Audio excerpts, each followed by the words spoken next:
et à la France, c'est un paradis fiscal pour les ultra-riches. Ils ne payent Vous dites quasiment... c'est un paradis fiscal, là. Pour les ultra-riches, pour les milliardaires.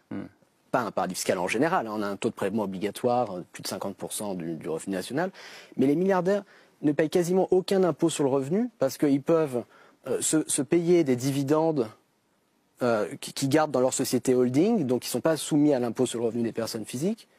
Il n'y a plus d'impôt sur la fortune, il y a un impôt sur la fortune immobilière, mais l'immobilier, vous l'avez dit, leur fortune c'est des actions, c'est pas de l'immobilier. Donc c'est un impôt sur la fortune qui est parfaitement régressif, qui ne vient pas taxer les très grandes fortunes qui sont surtout investies en titres financiers.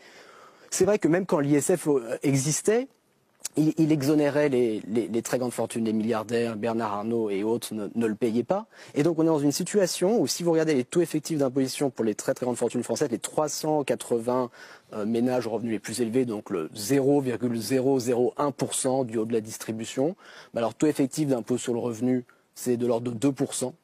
Il n'y a essentiellement pas d'impôt sur la fortune, donc 0% d'imposition sur la fortune. Le seul impôt qui paye, en réalité, c'est l'impôt sur les sociétés qui paye via les sociétés qui possèdent. Et celui-là, il a été réduit de 33% à 25% pendant le premier quinquennat d'Emmanuel Macron.